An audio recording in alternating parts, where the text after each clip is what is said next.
This is The Joe Gaither Show on BamaCentral.com.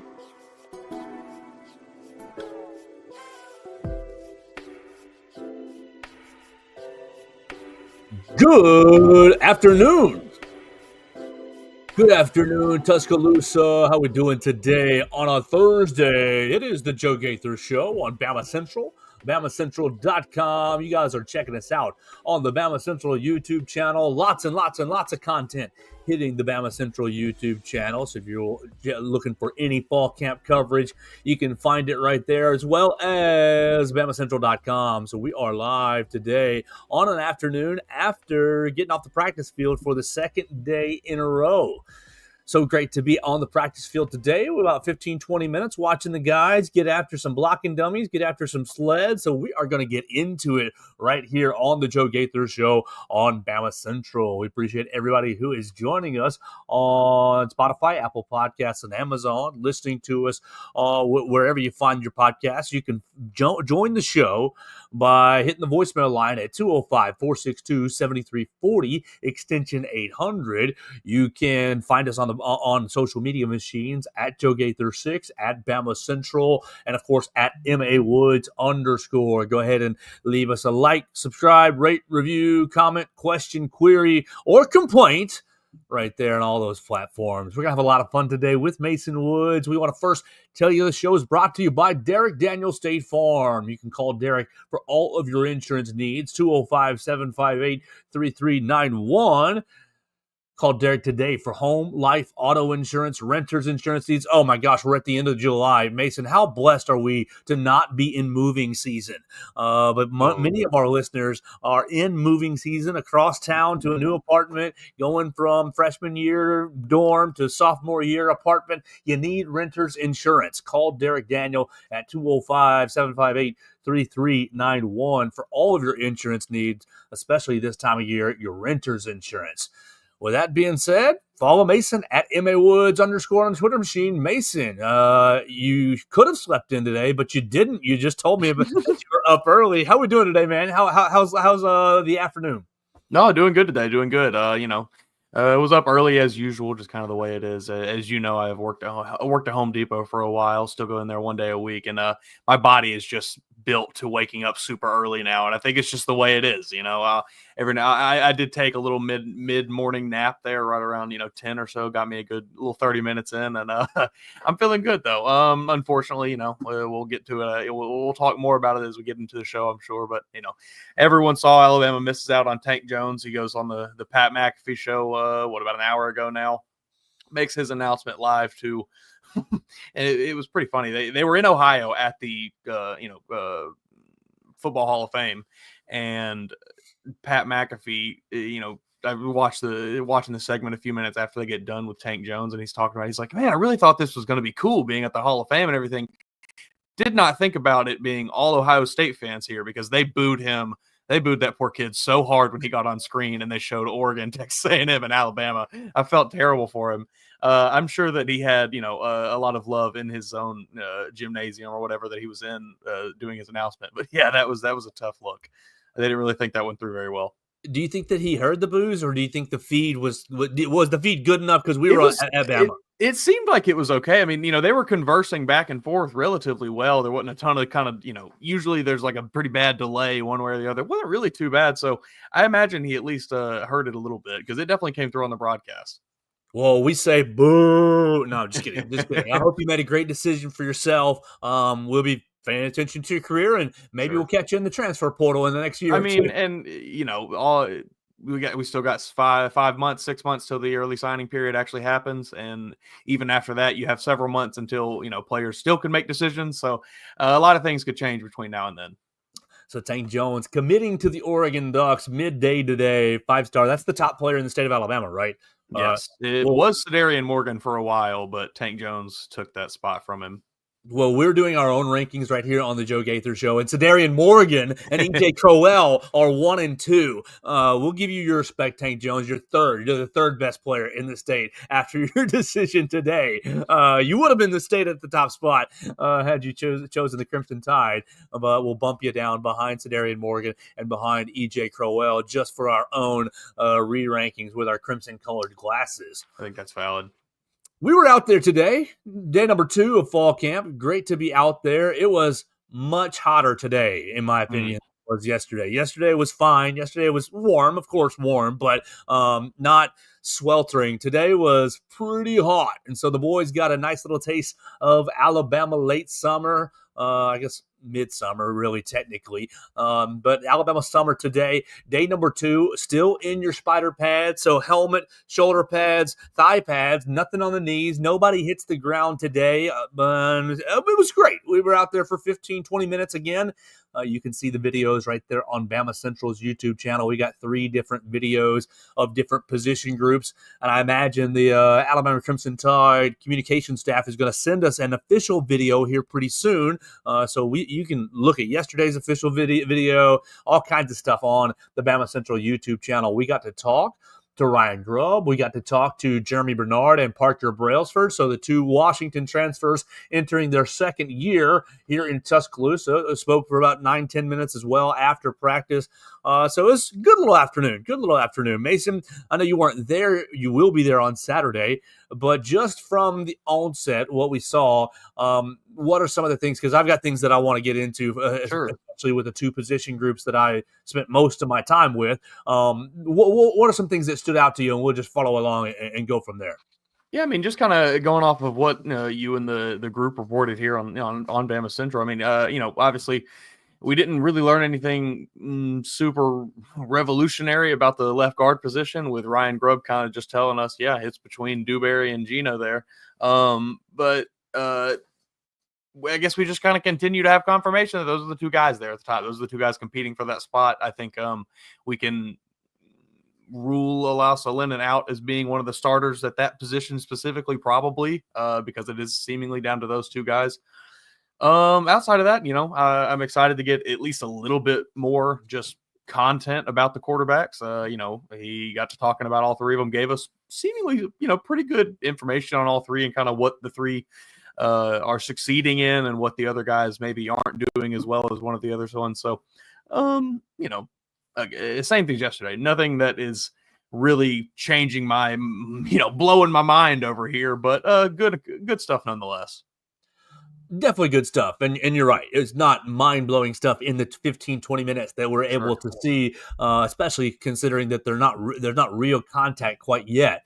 But we'll just get right into offensive line, because I spent my time standing in the corner between the offensive line and the defensive line, just scanning my eyes back and forth between the two units, because look, man, it's football. Football starts up front, and I know we're all excited about Ryan Williams and who's going to play quarterback.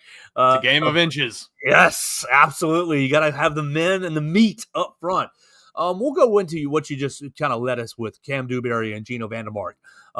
Yesterday, day 1, Gino was your basically left guard with the group of 1s. Today, day 2, Cam was your left guard with the group of 1s. And I think that could be indicative of how this fall camp is going to go until they have a set, hey, man, you're the one. Mm-hmm. I think they'll go back and forth each day. And so they can give, it's one thing to go every other rep, right? Every other rep. But I think you get a better picture when you see a whole practice. Sure. And you can see what's the chemistry like for a whole practice? Because guys can flip on the switch for one rep, and maybe the next every other rep doesn't go right. You get a lot more time, a lot larger sample size, yeah. Mm-hmm. And I mean, they brought Cam in for a reason. They didn't bring him here to sit him on the bench. They brought him here to compete for that job. So it's not surprising to see him getting the opportunity. And so that was encouraging, and obviously they're moving well, but they're going up against standing offensive linemen who are just basically, hey, push me 5 yards down the field to make sure your steps are looking right. And so you had good chemistry right there with the ones. You had Caden Proctor, Cam Dewberry, Parker Brailsford, Jaden Roberts, and Wilkin Formby. But what I found interesting was when they rolled the twos out, it wasn't Gino playing second left guard. It was Gino playing second team center. And so your second team left guard with these twos was Olasa-Lennon. And so I think that what you've got here is Vandermark's versatility of, hey, if Brailsford goes – if Gino could win the job at left guard, he could. But if Parker Brailsford's helmet pops off, as we saw it 3-4 times last year, exactly what your motion. We're bumping Gino over to play center, and Cam Dewberry will come in, or vice versa. If Cam gets hurt, well, Gino's going to take that left guard spot, and we'll just keep basically use Olas as this versatile. I'll play you left guard, I'll play you right tackle, I'll play you left tackle, just kind of the backup, whoever you need. But Gino is your next center, basically. He could win the left guard job, but he's your next center, depending on whatever happens with Parker. And we hope all health for everybody, but we'll ascribe them helmet popping off like what happened a couple times last year. I found that to be pretty interesting. And with the twos, you had William Sanders playing right guard behind Jaden Roberts, and then you ended up having Jackson Lloyd from California playing left tackle, and Michael Carroll playing right tackle. So your second-team offensive line looks pretty interesting to me. And I think kind of tells you where the depth is in this offensive line room. I guess I was a little surprised to see it wasn't Casey Poe getting worked in. It wasn't Joe Ionata getting worked in right there. You still had these two separate groups, much like we talked about with inside linebacker. You had two separate groups working away from each other, and each of them with a set of walk-ons to kind of well, the third group had a set of walk-ons. The first group had the ones and twos, and then it was threes and 3-4s walk-ons, basically, in two different groups working separate from one another.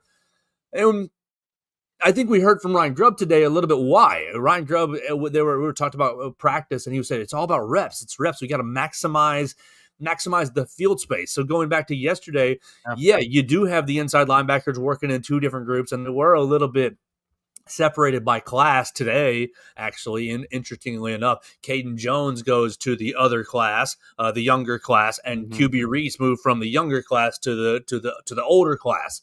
So you still had the three freshmen, Luke Metz, Duke Johnson, and Sanders. Thank you, Abdul Sanders. Thank you. But the QB Reese and Caden Jones flip-flop groups. I think it's pretty cool to split the position that, you've got four fields out there.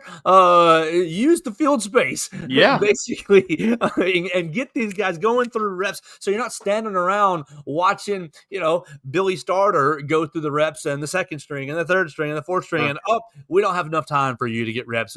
Billy fifth string. I think it's great to get everybody getting reps, doing stuff, especially this early part of fall camp. Yeah, like you said, if you have those resources available to you, the option to put people on multiple fields, the option to have as many coaches as you want out there, basically, why not spread them all out and just get people as many reps as you possibly can get them? Because at the end of the day, that is what is going to get you ready for playing, is just getting more and more reps. So the offensive line looks like it's kind of coming together. And we heard from Ryan Grubb after practice, and he said basically what we've alluded to with left guard, that it's Gino and it's Cam, and that they're battling back and forth, and they've got skill sets. I think he really complimented Cam Dewberry's physicality and really complimented Gino Vandermark's mental acuity. And so I think he wanted to see a little more mental acuity from Cam Dewberry, a little more physicality from Gino Vandermark. And so we'll see how that shakes out throughout fall camp. And then right tackle, pretty much Wilkin Formby or bust is what it sounds like. Sounds like Wilkin has impressed the coaching staff enough to where there's not another challenger, despite Olasa-Lennon's versatility and Jackson Lloyd and Michael Carroll's high upside. And I do think both those guys have an extremely high upside. Sounds like Wilkin has really taken the reins and said, I'm going to be the guy here at right tackle. So all the questions we were having going into fall camp of if he's going to be the guy or if there's another challenger, sounds like he's going to have to really, fall apart over these next 18 practices to not be starting against Florida State week 1. I love this quote here in your story. Our transcript or Ryan Grubb talking about left guard, right tackle. The direct quote here talking about Wilkin Formby. He's learning how to play with the strength that he's acquired. I think he's a much more physical player than he was last year. I think he did a ton of work with Coach Ballou as far as changing his body type. And that's something that going back to the spring, you and I noticed like big time when we saw him in person was like, oh man, this is not the player that we saw playing in high school. This is a completely different body type. He looks the part of a Division I, an SEC right tackle. He and seemingly he is, taken that and ran with it. So I think the offensive line coming together. I'm still in the place where I was in June, in May, Mason, where you see all the highlights and this is going to be the greatest offensive line in college football and meanest and biggest and strongest and toughest and roughest. And they're going to be moving people and nobody's ever going to get sacked. We've done that since the 2020 line, since the 2020 line won the Joe Moore Award. We said that about the 21 line, the 22 line, the 23 line, the 24 line. Oh, they're going to be so good. Look at all these All-Americans. Look at all these first-round picks. And Bryce Young and Jalen Milroe have been running for their lives in the traditional run game. I mean, Brian Robinson he cleared 1,000 yards, but it was Brian Robinson running through people to do so. I see the potential, I see the talent, but I'm not ready to just say, hey, these guys are going to be mauling teams all down the field and nobody's ever going to get touched. We'll see. But I do see the potential, and I do see the picture coming together much clearer than it was, at least to us or to me about a week ago. Yeah, I'm right there with you. I will believe it, with my whole heart when I actually see it with my eyes. But in the meantime, I am optimistic. All right, so let's flip to the defensive line because that was the other group that I was really focused on. I had defensive line to my right and offensive line to my left, and I just parked basically. Yesterday, I walked straight to the inside linebackers yesterday to see Deontay's knee, to see these young freshmen, and then I walked over to the defensive backs, and then I ended trying to look at the quarterbacks. Today, I just basically parked between offensive line and defensive line. And defensive line, I mean, still tough to tell because the first bit of it, we're just all going through the stationary blocking sled that has that's really stationary, that you're just firing your hands and trying to work your way through that. Then the next drill, they're going basically zigzagging through cones, turning their shoulders to try to simulate getting through the line, leaving the offensive lineman very little room to get their hands on you, turn your shoulders real quick, pop them back through. And then the last drill we saw was the individual blocking sled, where it was not stationary. You hit that thing and you drove and discard.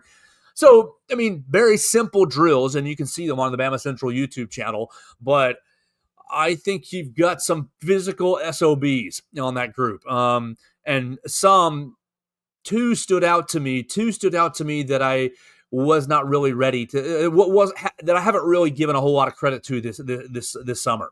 And I'm not going to do the move where Billy Four-Star looks so good he's going to have a dozen sacks and he's going to be an All-American. He's got it all figured out, and I wouldn't be surprised if he's a dark horse for the Heisman this year. SEC Defensive Player of the Year, Edric Hill. No, but Edric Hill and Jordan Renaud, though, stood out to me as far as their physicality with their hands, the way that the blocking dummy was just getting flung all over the place. Mason, we had a blocking dummy in high school. It was hard for your boy to move. It was not easy for Joe to move. Now, again, average Andy athlete over here, not a college athlete, but it was very difficult for me to move, and it looked very easy for a lot of defensive linemen to move. Jordan Renaud and Edric Hill, we know what's going to happen with James Smith and Tim Keenan. Where do you think that those guys are going to have good seasons? And LT Overton, I think those guys are the frontline guys but you're looking for that depth. And to me, I think you should look for Jordan Renaud and Edric Hill to be contributors. That's the bar. I'm not saying all Americans. We're not sitting there saying, a dozen sacks, but good contributors, at least from a physicality standpoint. I think that Edric Hill, he was getting complimented by Freddie Roach. Same with Kane Womack. Kane came over there and gave them an earful. And Jordan Renaud, very, very, very explosive as well. So those two guys, maybe two names that you need to be looking out for at the bandit and the defensive end position behind James Smith, and probably a little bit working in at the nose guard position behind Tim Keenan. We got to figure out how we can be the guy that turns the sled after they push it 15 yards the other direction. I just want to be the guy that flips it 180 every 3 or 4 reps. That guy looks like he's got a pretty cushy gig. We had this horrible thing when I was in high school that my coach used to call the low boy. Ooh. And he just showed up with it one day. He had very obviously made it at his own home, and it was like a bunch of 2x4s slapped together with some quickcrete poured into the base, so it was heavier than hell. And you had to quite literally bear crawl into it just to move it. And he would make us hit that thing all day. It was the worst. And it just I can like hear it now, nightmares. Get the low boy. Oh, it was awful. But no, these guys are moving this sled extremely violently. Like it is it's the way that I used to like throw around stuffed animals doing WWE moves when I was a little kid. That's how these players are moving what I imagine is a 250 300-pound sled. Yeah, I'd say 250. Yeah. I just watched. I don't know who it is because I don't have the roster pulled up in front of me. And I'm not quite up to snuff with my numbers. Let's see. I got it right here. It was 23. 23 is James Smith. That's James Smith. Yeah, James Smith just completely flipped it up over. It was incredible. Violent is what you were going to get out of this defensive line. So we'll see if it results in sacks and pressures and, stopping the run. I mean, that's the most important part. Will you blow up the offensive line and redirect a running back, whether into one of your brothers or into a linebacker, or will you do the taking down? I mean, it's got to – we heard it we spent a little time with Coach Ballou on Tuesday, and essentially he essentially said all the strength doesn't matter. It's got to translate. It's got to translate on Saturdays. Yeah. And I think that, we see it in these drills. Oh, look how athletic they are running the cones. Look how smooth they are, backpedaling the defensive backs. Look how smooth the wide receivers are catching the ball. I mean, they're not going up against anyone right now. It's all just acclimation period. And so it does look impressive, but it's got to translate on Saturdays. And last year, I think that it took a while for the defense to really get after it against the run. Particularly, we know what happened with quarterback run throughout the entire year. But I think that teams that were patient of pounding Alabama against with the run ended up being successful, being thorns in Alabama's side. You're just going to have to show up on Saturdays. I do think this defense has a ton of talent and a ton of physicality. I was pretty impressed with the defensive line today, just working through those 15 minutes. Does that mean that we've got 5 All-Americans, 1 All-American? No, I'm not ready to go that far. I do think that Tim Keenan is severely underrated. I got a friend who feels like he despises Tim Keenan and thinks he's just a pudgy, getting pushed all around. But I think the defensive line is going to be improved from last year. Is it going to be 2016? Jonathan Allen, Deron Payne? Probably not. That's really will you high. Ever get there again? Exactly.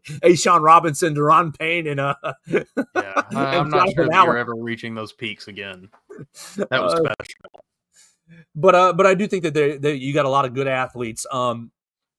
Coach Roach was getting after your boy, Mason. He was getting after Steve Bolabumwa, and it was do it again. One of those clips you can see him. He hits the individual blocking set, and to me, standing on the sidelines, it looks fine. It looks good. He goes, no, that's not good enough. You're too high. You're not exposed. And he makes him do it. That just means he cares. Yes. That just means he wants to see him succeed. What is it? The opposite of love is not hate. It's indifference. Mm-hmm. Mm-hmm.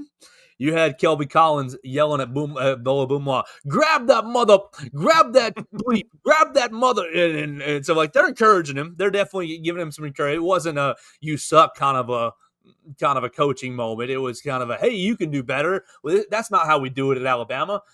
He and, freshman Landon Simmons. Oh, gosh. London.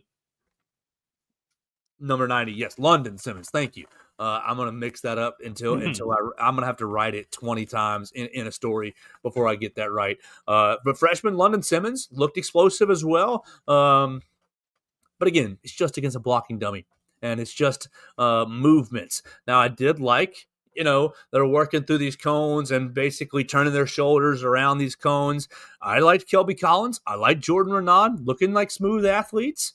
We'll see what it turns into in 30 days. Mason, we're 30 days away from Alabama kicking off against Florida State. Yeah, this is an interesting drill here. This little, they look like when they do the dogs at the Westminster show and they run them between, they're running between these little, I can understand the merit in it, but I also feel like it's sneakily one of those that you could just kind of fake your way through pretty easily. But I don't know. I'm not out there doing it, so I'm not going to. I'm going to just give these guys the benefit of the doubt here. Well, when you look at it again, you watch the varying degrees. Some of them are, we're just turning our shoulders like I am on the stream. And some of them are getting their shoulders flat, parallel, perpendicular. 14. Who's 14? 14 is Fatutua Henry, new transfer. He's having a little bit of a tough time with this drill here. Yeah, that's understandable. I can see in the way that he's doing it that this has been a point of contention where it's like, or he is intentionally like slowing his feet down so he can get the movements right because he's doing it a bit slower than everybody else, but he's very intentional with what he's doing. So seems like this one is a little bit of a tough one to maybe get the grasp of. So we'll see how it continues to develop. Alabama taking Friday off, and then they'll be back action. Mason, when you go Saturday, first day of full pads, my guy. Ooh-wee. Yeah, so maybe they'll let you see a little bit more, and maybe they will ramp up the physicality. I think that Sunday is going to be somewhat of a scrimmage type situation. I don't want to say that with full confidence, but I think that's kind of what was alluded to around the facility today. Saturday, full pads. Sunday, a little bit of scrimmage work, a little bit of live action. So looking forward to things getting really ramped up. You know how it goes, Mason. You remember it's the same way in high school. You go the first 2-3 days without full pads. It's the acclimation period. Even in the TSSAA, you had to go through a 3-day acclimation period. And so coach never wasted 2 days on those days. It was a one a day. And then that fourth day was the first 2 days, and it was man, welcome back, buddy. Yeah, there's nothing like it stepping out into that hot, humid mess. I don't miss it. I do a little bit, but I do not miss that aspect of it at all. All right, so I'm going to hit my commercial break real quick right here. But when we come back, we'll keep the conversation going about Alabama's day number 2. And I want to flip it to really what we heard from Ryan Grubb. We're going to talk about quarterbacks a little bit. We're going to talk about, I think we know who the fourth wide receiver is at this point. I think that has been revealed in 2 days, in 2 days' time. Now, I still love me some Latia Brooks. I still love me some Cole Adams. But I think you can piece together some comments and figure out who the fourth wide receiver on this team will be. So we'll talk about that and a whole lot more right here on the Joe Gaither Show. As we hit a break, I want to make sure you guys are aware of the Northport Lions Club. We are putting on a health department, so a free health fair. So if you're in the Northport area, you can come join us for a health fair on Saturday, August 23rd. Northport Lions Club and St. Mark Church present a free health fair in honor of Dr. Norman and Jean Carlson, Saturday, August 23rd, 8:30 till noon. That'll be in the St. Mark Family Life Center. Northport citizens can get free eye, hearing, and blood pressure screenings, diabetes testing, and more. Now, the first 100 people get a free biscuit, and free Domino's pizza slices will be served at 11, along with free snow cones and drinks from Buffalo Rock. Sponsors include Alabama Lions Psych,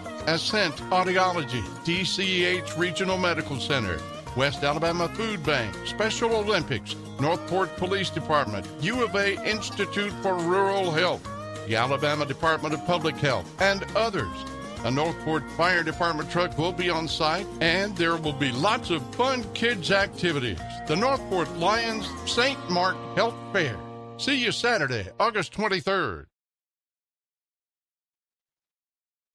All right, we'll keep it going right here on the Joe Gaither Show on BamaCentral. We appreciate everybody who's joining us on the YouTube channel. We encourage you, give us a call, 205-462-7340, extension 800. Leave us a voicemail. We'll play it tomorrow. We'll talk about whatever your topic is. If you've got thoughts on Alabama opening up fall camp, you're welcome to jump on and join us on the voicemail line, 205-462-7340, extension 800. Mason Woods, it's hitting BamaCentral right now because Hunter DeCiver just wrote about it. Who is Alabama's fastest wide receiver? Now, goodness gracious, if I'd have asked you that last week, who's the fastest wide receiver on the team, your answer is? Probably just Ryan Williams, I guess. Probably would have thrown Ryan Williams out there. Yeah, Ryan Lotzier, I think will probably be my 1 and 1A answers. But apparently, reportedly, young Rico Scott. Rico Scott is the fastest wide receiver on the team. Did he actually get redshirted last year? Yeah, he did end up getting redshirted. So he's a redshirt freshman. He was in the class of 24, played in a couple of games. You all remember the really sexy touchdown catch that he had against Mercer right there in the corner. Apparently, young Rico Scott is running at 23.5 miles an hour. And for those who are not moving, I mean, man, that is extremely fast. Is that fast? I don't know. Maybe you have the numbers in front of you. Is that one of the? I mean, that might be the fastest we've seen in a while. I remember seeing some numbers from Devontae Smith. I don't remember exactly what they were, but I don't recall if they were 23.5. If you're converting speed. Let's see. Come on. Looks like. Yeah. That's disgusting. That's not true. That is not true. Now, AI has got to be messing with me right here. The AI, I said 23.5 miles an hour to 40-yard dash. There's no way this is true. But actually, I mean, I guess it is true because AI is calculating the entirety of the 40-yard dash at 23.5 miles an hour. You do have to work up to 23.5 miles an hour. 3.48. Yeah. Okay. Oh. That's not true. That's not accurate. I think probably a 4.3 guy. Certainly, maybe pushing a little lower than that. Even we were told that the 23.5 equivalates to 4.3. I can see that, which is still like you're pushing high end of the combine numbers. Yeah, I mean you're putting up again. What's Devontae Smith ran and he had to be. Yeah, I mean he only ran a 4.49. I don't know. Jalen Waddle, he got into the high 4.3s maybe. 4.37. So yeah, I mean you're probably. I would imagine that's probably the fastest an Alabama receiver has ran, unless there's somebody I'm forgetting right now. Maybe Henry Ruggs ran faster than that when he ran. But you're probably pushing for the fastest in history from coming out of Alabama if you are that fast.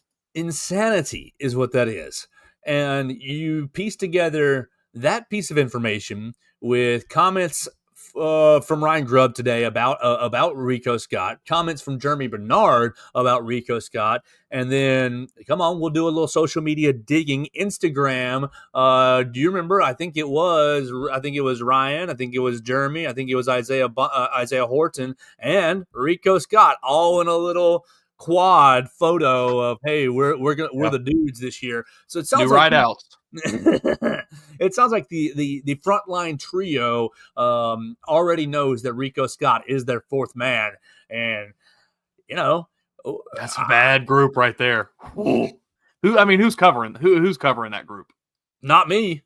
Yeah, I don't know who is. Is Pat Surtain covering it? No, I don't know. He might cover one of them. I mean, that's 4 legitimate, I think, elite level threats in your wide receiver core. I mean, Rico Scott is a bit of a projection. Sure, I'll give you that. If you want to say that he's not at that level, I'll lend you that. Whatever.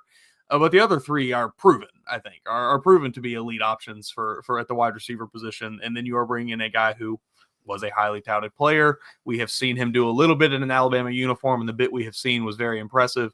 And now we are hearing all of these offseason murmurs about him. Wow. Whoever this quarterback winds up being, their work not going to have to do a whole lot, I don't think. Let's see. Last year's recruiting class, I know you had Caleb Odom. I know you had Rico Scott and Ryan Williams. There was a fourth wide receiver. Yeah, Amari Jefferson as well. And so you end up, I was going to say running off, but I don't know exactly if they were ran off or if they just went elsewhere looking for other opportunities. Amari Jefferson transfers to Tennessee. Mm-hmm. Caleb Odom transfers to Ole Miss. And the coaching staff says, no, Ryan Williams. No, Rico Scott. You guys aren't leaving. I think that you should be looking for is 11, right? Yeah, number 11 out there on the football field this year. When you get when one of those first receivers needs a break, very very exciting to me in my opinion. And look, Ryan's going to get all your attention as he should, but just think about this, Mason. Last year's receiving core, which Jeremy was a part of, last year's receiving core to this year's receiving core, I think is not quite night and day, but maybe dusk till day. Early morning, that's 6. Sure. You're up early in the morning for Home Depot, where the sun's peeking over and it's bright. There's enough light to do what you need to do. But then at noon, there's a lot more light. It's not midnight to where there's no light to noon. It's maybe what? 7:15, 6:15, whatever sunrise is, you could probably tell me. I'd say that, to 11 in the afternoon or 11 in the morning. Yeah, because I mean that's a perfect way to look at it, because you did obviously have great talent last year in Jeremy Bernard and Ryan Williams, and you had Caleb Odom on the roster. He was good, still a good player. You had talent there, but the Kobe Prentice, but the step that is. Jeremy Bernard being in this program for another year, becoming a bigger leader in the program, a bigger leader on the team, having his voice be heard more, feeling more comfortable in Tuscaloosa. And then Ryan Williams also going from the 17-year-old phenom to now a second-year college football player who knows the way the game goes, knows how everything, has a pretty good lay of the land in front of him. And then you add an elite receiver from Miami who was just part of one of the most explosive offenses in maybe college football history. I don't know exactly the history, the numbers there, but that Miami offense was ridiculous last year. You bring him in to take over the wide receiver 3 spot that was mostly absent last season. And then we also, here we are talking about Rico Scott. And, you brought in Derek Meadows as a freshman. You brought in Lutzier Brooks. You brought in all of these other players. That's just top to bottom. Yeah, I think this is a really, really astounding group. So, whoever wins that quarterback job, all you got to do, man, deliver the football. Don't turn it over. Just don't do dumb things. Oh, man. You know what? Honestly, you probably get away with doing some dumb things. These guys will bail you out. I just really think that, this it's not going to require the quarterback carrying this team. We're not going to need a Bryce Young level performance. Although I would love to see one. You're not going to need one. Well, Mason, I think that's about all my notes, except for the stuff that he said on quarterback. So we'll save that for the very end, unless you have any other comments that you want to bring up, defensive back wise, inside backers, or just off the field. Obviously, we talked about Tank Jones to start with, and those who may have missed that, Tank Jones is committing to Oregon today on the Pat McAfee show. He ends up leaving and say, look, if you're not going to go to Alabama, it's fine. Go to Oregon. Go to Oregon. Make a lot of money. Texas A&M. Yeah, not A&M, not your Auburns, not Tennessee, not Georgia. You get not LSU. Go on to Oregon. Go make a lot of money. Go make a lot of sacks in the Big Ten. And you're going to be sacking quarterbacks from Purdue and quarterbacks from Northwestern and Rutgers. and the like. I guess Oregon State is probably their big rival. Do USC, they even? that'll be fun. Yeah. I was gonna say, do they? That I think that is that game in like flux now because of all of the realignment and everything. The Civil War game, who knows? I did see just super quick a really pretty funny tweet from our friend Nick Kelly here, taking a screenshot of Damani Jackson's Instagram story, showing Alabama secondary coach Mo Linguist just relaxing in the ice bath, and it looks like he might be asleep. And good on him if he is, because I imagine he had a hard day. I saw him in these practice videos that we posted. They all posted on BamaCentral, and he was out there in pants and a hoodie. So, not sure what you're doing, but good on him for getting in the ice bath. Did you have coaches like that? Because I did too. I'm trying to remember if I did. I don't really think I did. You're insane if you're wearing a hoodie. Yeah, that I don't really understand it. Kane Womack, you're nuts, man. Ryan Grubb was in sweats as well, and like he came into the press conference and just like drenched, and he goes, "I thought y'all said it was hot." I don't understand it. I guess I'll say that. I don't really get the message that you're portraying. If I was a player, I would just be sitting there questioning why you're wearing sweats. I would just think like, what's wrong with you? I wouldn't be like, oh, look how tough that guy is. Like that's never really even in my head. It's more of just a question of why are you doing that? You go work. There's a big room in there where you can get any size t-shirt and shorts, socks, anything you want. They'll just hand it to you. It's got to be about pockets, maybe. Maybe it is. I have no idea. That's a man a fanny pack. Yes. But no, a lot of the coaches that are out there are in hoodies, are in sweats, and I think it is partly we're suffering with you guys. Sure. I don't want to hear about the heat because look at us. But there's no reason. Yeah, I don't get it. I just don't get it. I don't get it either. Good on you, coaches. I'll say that on the back end. Good on you, but I don't get it. I tell you what, they will not see me in a hoodie out there on Saturday. Oh yeah, I'm out there, no undershirt, just in my polo, and khaki shorts. Yeah, that's gonna be that'll be me. I'll still be sweating through that.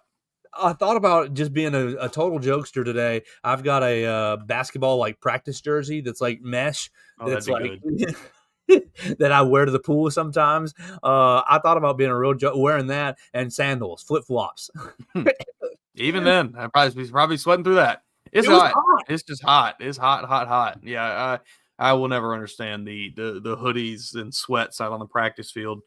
Nick Saban was never one to do that. He always had his straw hat, which I understood that. He was always a shorts. He would rock the little like vest thing, which still didn't really get, but not my thing.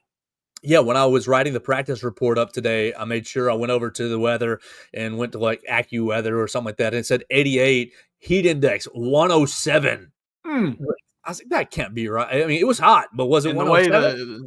The way that heat just radiates off the field too, it's brutal. Disgusting. So the guys are getting tough in the Alabama sun, trying to figure out who's going to be playing for the Crimson Tide in 30 days. And I don't think this quarterback battle is over with. I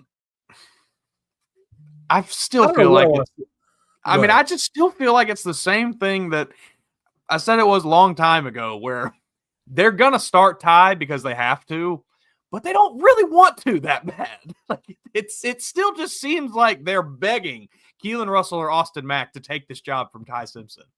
I don't know. Maybe that's just me reading into it too much. But just going through what Grubb said about the three of them, it still seems to me it's like, well, yeah, Ty's the safest option. Keelan Russell, he's dynamic. The way he reads the field is electric. Austin Mack has a giant arm that can push the ball downfield. And then it's like, Ty's safe. Ty's okay. I don't know. It still feels like they are begging these other two quarterbacks to rip this job out of Ty's hands. But they're not going to give it to them because they know Ty is a safe option.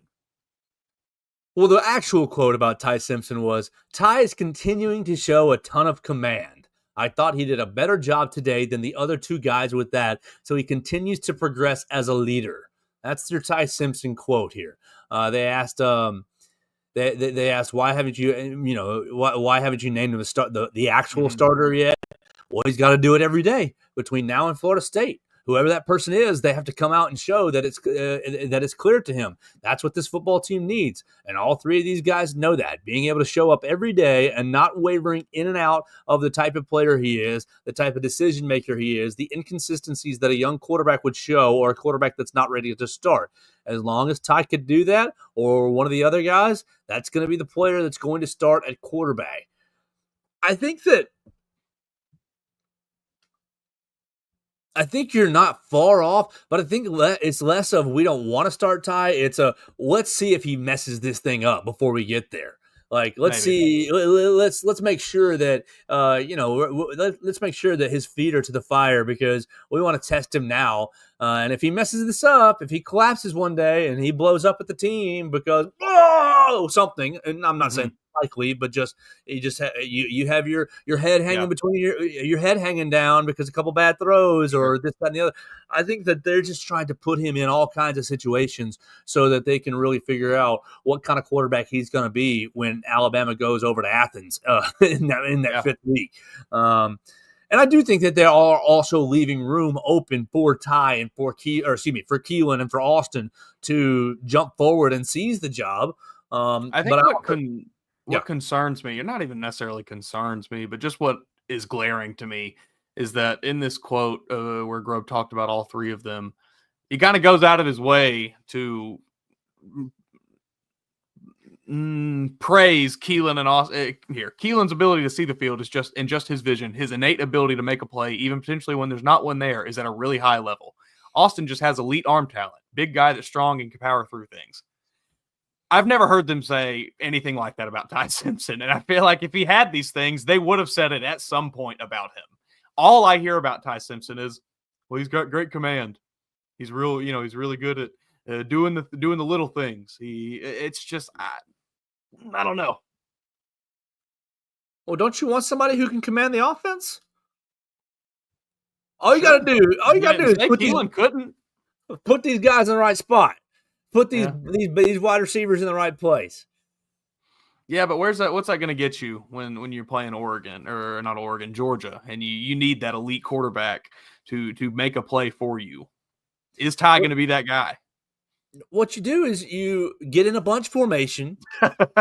you get in bunch, and you say, all right, defensive backs, you got to guard. You got to sort out Ryan, Jeremy, and Isaiah. Yeah. And they're gonna all release off the line in funny ways, and Isaiah's gonna run a clear out, and Jeremy's gonna. But why not pair that with the elite quarterback? Why not pair that with the dynamic quarterback? Why do you have to pair that with the guy that shows a lot of command? Well, okay, let me ask you a different way. Could this be an overcorrection from last year? Last year we go into the year. Last year we go into the year and it's Jalen Milroe's job. Jalen's a guy. And now we need the most boring quarterback possible that will not make any mistakes ever. That will just play exactly the most fundamental brand of football on the planet. Well, I don't take it that way. I take it as we let Jalen know way too early that he was the guy, and we couldn't really keep his feet to the fire. Yeah, maybe that. I mean, we talked about it last year. Your foot alignment, your split feet versus parallel feet, if you can't coach that out of him, and if he just ignores you. I wonder if they're just leaving room for, hey, we can bench your butt in a heartbeat if you go against what we say. Yep. If you go against the scheme, if you are going rogue for any reason. That's fair. I'm wondering if that's the other angle here. It's like, hey, that leash that we had Jalen Milroe on was 20 miles long, and you ain't on a 20-mile long leash. 6 inches long. Yeah, I could see that. I just want one of these coaches to say, man, the way that Ty Simpson's able to fling the ball out there, the way that he's able to push it downfield, man, what he's able to do with his legs, the way he's able to read the field. Just once, I want one of them to say something like that instead of, well, he's just got great command of the offense and he does the little things. Maybe they're trying to get Florida State's defense to maybe they are not take him seriously. We're playing the long game here. Well, 30 days until we kick off against Florida State. So we're going to wrap this bad boy up right here. You follow Mason Woods at MAWoods_ on the Twitter machine. He had the article out real fast about Tank Jones choosing Oregon over Alabama today. But don't worry, there's going to be more recruiting news ahead. There's going to be more recruiting fun ahead for BamaCentral.com. So follow Mason Woods at MAWoods_. Mason, I shot a message to our offensive line commit, Sam Utu, and he responded 8:45 tomorrow morning. Sam Utu is scheduled to join the program. So I'm really looking forward to getting to know one of Alabama's offensive line commits in the 2025 class. We'll talk to him tomorrow morning at 8:45. So that is on deck, at least for tomorrow. We'll have more conversation about fall camp. I'm sure that more things will come out throughout the evening. Did you see yesterday, Ellis Ponder officially leaving the program. That's Coach Saban's. That was Coach Saban's right-hand man from a business and logistical standpoint. Leaving the program, I believe he's going to join Jimmy Sexton with CAA. I think is what the report I saw. So continue to be Nick Saban's right-hand man. Very likely. His right-hand man when he joins the Cleveland Browns. Sure, yeah. When he joins the Cleveland Browns, Ellis Ponder is going to be the top ops guy over there, and they're going to draft Arch Manning, and he's getting back in the game. Man, what a tinfoil hat conspiracy that has been. I've seen over the last month or so. Colin Cowherd says it's true, and if Cowturd says it's true, it's true. Woo. He's on to something. No, I do like Colin Cowherd, but I think that sometimes he's classic radio man. Yeah, he needed something to go in the summer. So we'll talk more tomorrow on the Joe Gaither Show. We appreciate everybody watching us on the Bama Central YouTube channel. You can peruse the Bama Central YouTube channel right now for 7 different practice videos over the last 2 days. You can peruse the channel for an interview with a press conference with Ryan Grove and with Kalen DeBoer. We also spent time with Parker Brailsford and Jeremy Bernard today. Alabama off tomorrow. Mason's taking my place on Saturday, so you're going to get Mason, Will Miller, and Hunter DeCiver in the program on Saturday. They're going to give a viewing period just like we did today, and they're going to get defensive players tomorrow on Saturday, so it's going to be 2 or 3 select defensive players. You might get Damani. LT Overton. You're not getting, I'll tell you this, you're not getting Tim or Deontay Lawson. Basically, they told us ahead of time, they already said all their piece at SEC Media Day for at least a little bit of time. They'll get back on the podium soon, but you'll get a couple defensive guys not named Deontay Lawson or Tim Keenan. So you can be thinking about that, thinking about some questions for Saturday, and you'll get Kane Womack, and Kane is a lot of fun at the podium, so you'll have to give him a hard time for his sweat. For us. Make sure you keep up with Mason Woods and the Bama Central YouTube channel over the weekend. I'm going to be just handling some things. We will have a show tomorrow, and I'm going to be cutting up a lot of video tomorrow. I cannot wait to talk to Sam Utu, and more big things in store right here on the Joe Gaither Show on Bama Central and BamaCentral.com.